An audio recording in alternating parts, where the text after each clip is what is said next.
The two questions I get the most, even from just random people that ping me online or in my photo workshops and tours, are which lens should I use for any particular location, and what settings should I use to shoot that kind of a picture. And even if these are completely legitimate questions, they describe somewhat a lack of understanding of photography in general. But the good news is, the answer is very simple. There is no right setting for any particular scene. There is no right lens for any particular scene. It all comes down to your vision, your preferences. What do you want? And when you understand what you want, you can decide which lens and which settings you're gonna use. And know this, that even today, I'm gonna use some particular settings. Tomorrow, the conditions can be completely different, and those settings just do not apply, even if it's exactly the same scene. You need to understand the exposure triangle.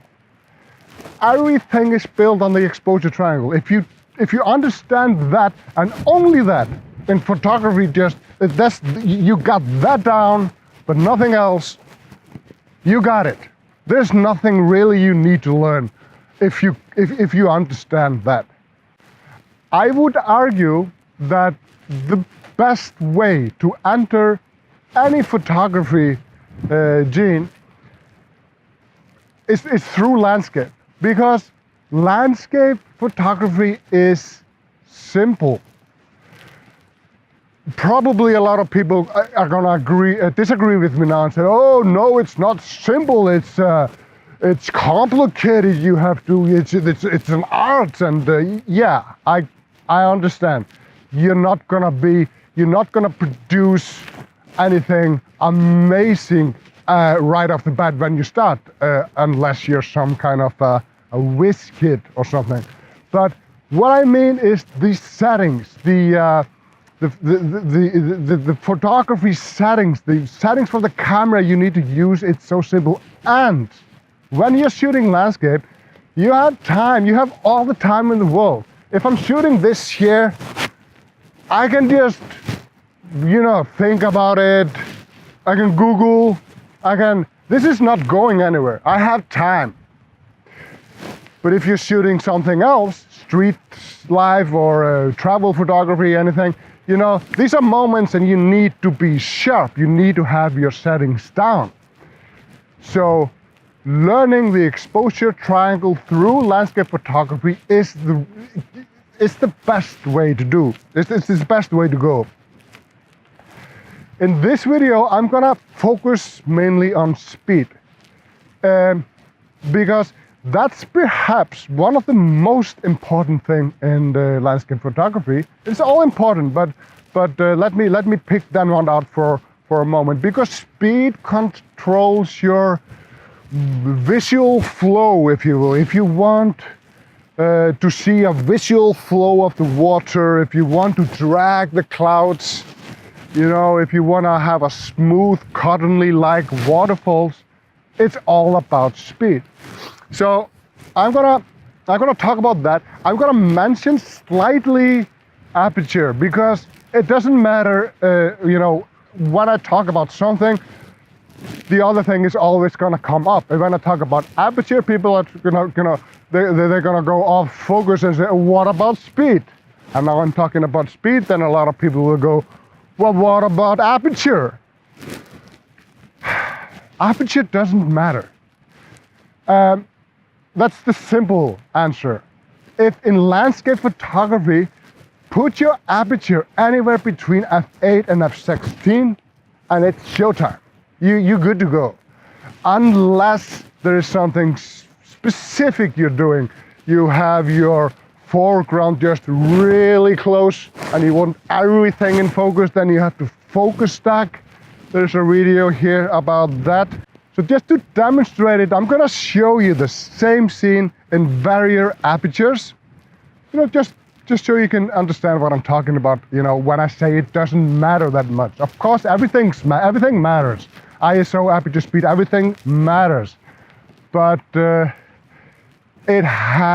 everything has its purpose. But before we start, I have been wondering a lot lately what I can do to grow my YouTube channel. It's been growing slowly but surely, but I wouldn't mind it going a little bit faster. So I come up with a few ways that I see works for other people, and over the course of next videos I'm gonna tell you what my ideas are, and here are the 3 first ones. Number 1, make step videos. When I say that, I mean like this: 3 ways to grow your YouTube channel. I see a lot of photographers doing that. It's like 10 ways to get amazing results today. And who wouldn't click on that? You know, if you're gonna be amazing today, it's given. I don't think it's gonna make you amazing, but I think it's gonna get clicks. And bottom line, it's all about clicks, isn't it? For example, those videos about how to grow on YouTube, or social media, how to grow on Instagram. These are the best ones, you know. 5 ways to get 10,000 followers in 1 week. Who wouldn't click on that if you're looking to increase your Instagram subscriber? But the thing is, it doesn't work. Everybody's telling you the same thing, same stupid things. You know, it might be good advice in some ways, but it's not going to happen, people. But the guys who make those videos, they're gonna get subscribers. So step videos, do it. Number 2, dick jokes. Nothing says hip and cool like a good dick joke. But here's the thing, it needs to be in context with what you're talking about. I didn't find any dick joke for this content, so I'm just gonna tell a dick joke. You know, you heard about the penisless man? No? He just came out of nowhere. Oh my God. And number 3, get a dog. There is this guy, photographer on YouTube, he's pretty big now. I heard that he was doing these same investigations that I'm doing now. You know, what other people are doing to get noticed on YouTube. And one of the things he found out that some of his competitors were doing, they had a dog. And because if you have a dog, you're a nice guy. You know, you're saying, no, to come here, little doggy thingy, and you know, people will say, oh, he loves animals. And this is gonna, you know, you're talking to you're connecting with your audience, and especially if you're ugly, or if your personality is flat, you know, dogs should help. I actually have a dog. I don't need to get a dog, but the thing is, in Iceland you have to have the dog on a leash. And I have a tripod. I have another tripod. I have stuff. I don't need a fucking dog. So, well, we'll see about that. So for this exercise, I'm gonna look at this waterfall we have over here.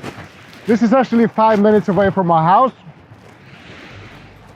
It's not the most dramatic waterfall in the world, but it will do for this video. There is actually, I live in a small town just outside of Reykjavik, 30-40 minutes away from Reykjavik, and it's really nice. You know, 5 minutes away from it's a city of a town of 2,500 people called Hveragerði, and 5 minutes away from that I have this. I can go in a really nice location where we have like a hot spring you can bathe in and shoot northern lights and stuff like that. Just outside of my front door.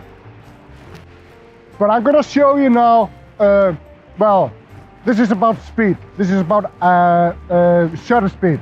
This is not about aperture and ISO. Even if I will talk about it a little bit, it's not about that. So maybe some of those settings will not be ideal for landscape photography, because I'm just confiscating to get the right exposure with the desired shutter speed. Before I'm gonna do the exercise with speed, I'm gonna answer a question I will probably get. What aperture did I use? What ISO? ISO, it just doesn't matter. But aperture-wise, in this case, in this setup here, it doesn't really matter. So I'm gonna demonstrate. First, I'm gonna do a shot with aperture aperture 2.8. I'm just gonna focus on the waterfall and shoot. There we go. All right. Next, let's just do, I don't know, 8. Aperture 8. So that means I have to do a longer exposure, but now we're just looking at aperture, we're just looking at focus. So I'm gonna do that. This is aperture 8. Then I'm gonna do aperture, let's do 16. And that's an even longer exposure. It's 4 seconds.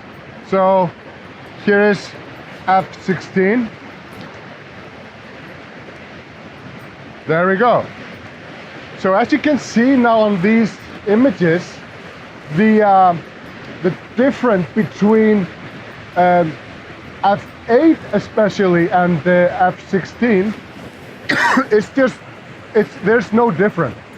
There's no difference in it. So it really, in this type of a shot, it doesn't really matter. If you look for it, you will find a difference between f2.8 and f16, of course.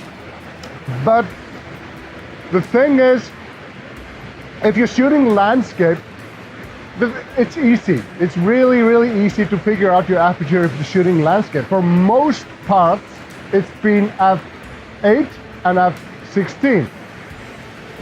Some will say f11, f8 to f11, but you know, if you're up to f16, after f16, things tend to go sideways a little bit. So now we got the aperture out of the way. Like I said, ISO it's not relevant in this case, so I'm not even going to talk about it. So now I'm going to do speed. First of all, let me freeze the waterfall completely. Let me go to about 150. 1/60th of a second, and then I'm at ISO 1600 and an aperture of 2.8, which is not an ideal settings for landscape, but like I said, I'm focusing on speed, so I want to freeze the motion. Here's that. So like you see here, it's not completely frozen. You will see there's a little bit drag, but you can see the drop, and you can see what I mean. It's just not. Let me go to 500, and I will just increase the ISO to 6,400, and take a look at it then. Now we have at 500, at the shutter speed of 500, we got a nicely, the water is completely frozen, and it is usually, for me personally, this would not be the settings I would go for. I want it smooth, but I do not want it like milk. So let me show you what I mean. Now I'm just gonna go to, let's go to a shutter speed of 60, and then I just adjust everything so I'm able to do that. So there we go, and let's look at that. So this is f60. As you can see, the slowest shutter speed, it's not freezing the motion of the waterfall completely now. It drags slightly. It has this motion blur feeling to it. And for me, it's starting actually to look nice now. But I would like to slow it a little bit more down. So I'm going to like 1/10 of a second. 1/10 of a second, and I'm adjusting to get the exposure right. There we go. And let's see this one. So this is 1/10 of a second. As you can see, the edges of the waterfall and the center are a little bit different. There's more water in the center, so it's not easy to expose, well, to hit the correct speed for this, because it's so different. But if you look at the water here, this is something what I like. You know, you can see it's soft, but you can still see structure in the waterfall. And that's what I tend to go for. Now, is this the setting then you would always use to get that? No, it depends on the waterfall, it depends on the volume of water, it depends on a lot of things. So there's no magic number I can give you and say, if you do this always, you're gonna get this result. It doesn't work like that. You start with an educated guess, and then you work your way until you see something you're happy with. Because with shooting digital, we have the screen behind.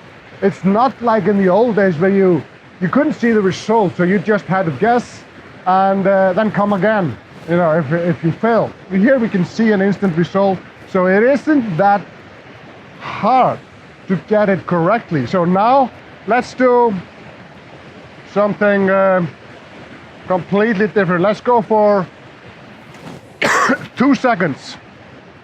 I'm gonna have to lower my ISO a little bit. There we go.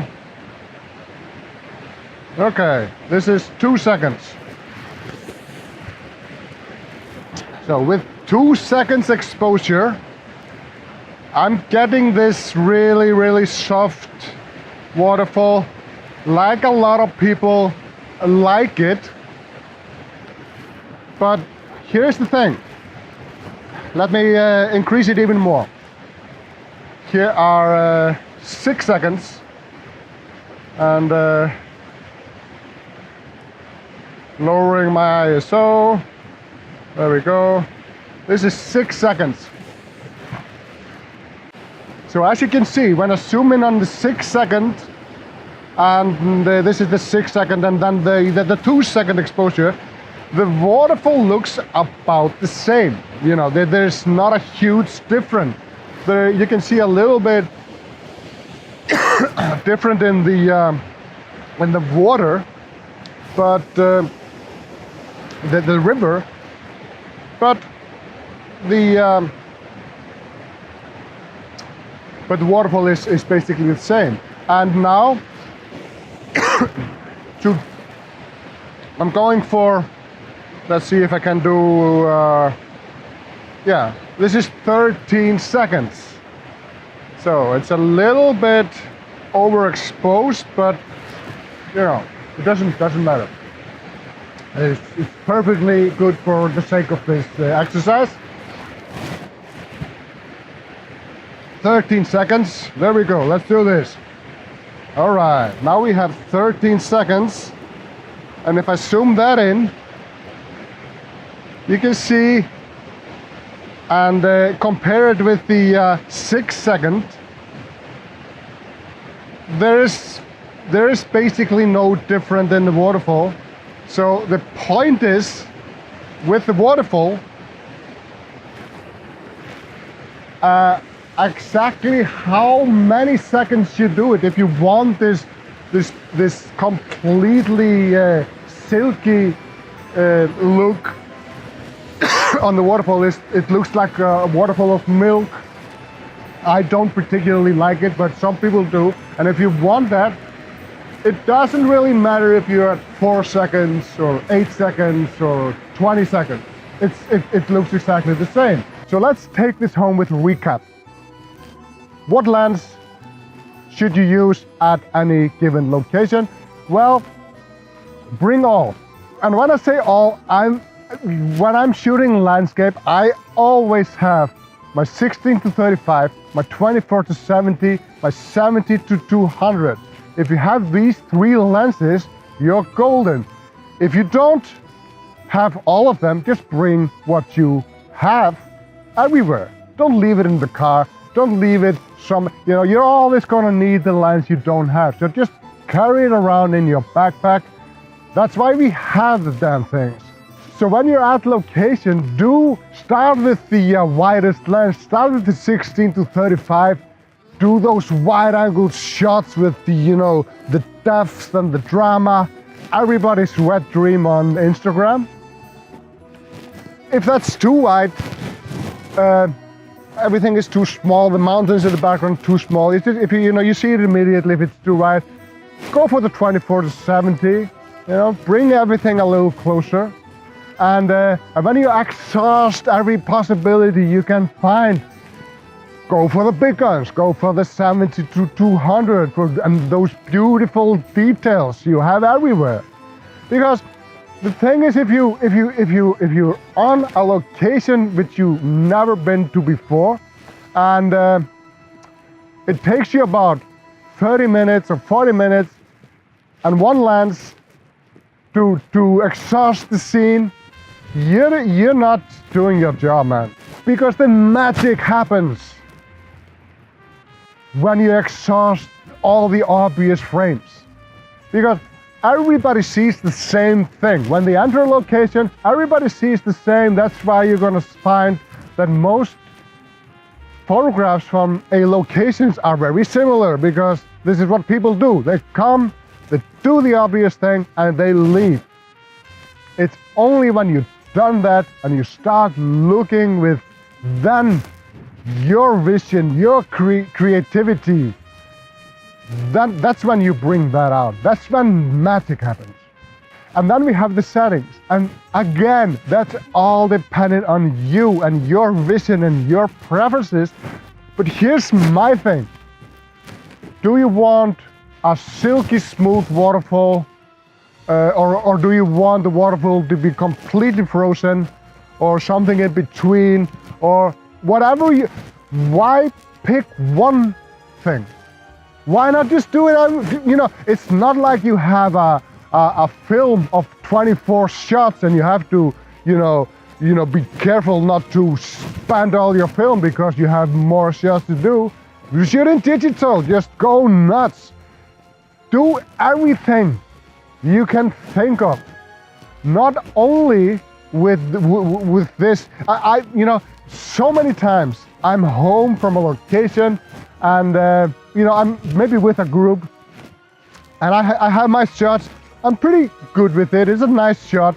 Then somebody posts the same from the same day from the group, and they're like, and I'm like, I should have done a long exposure also. This actually looks really nice, and I don't have that because I was lazy.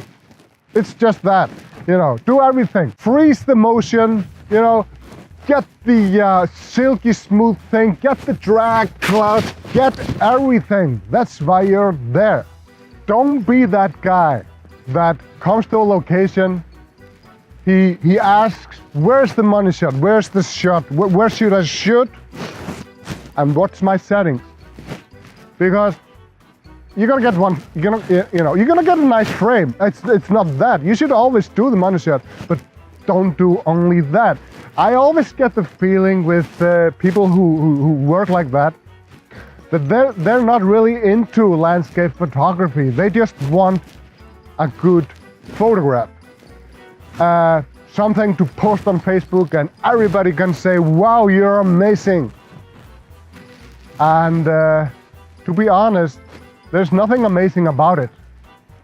Getting the spot, getting the settings, doing the same frame as anybody else.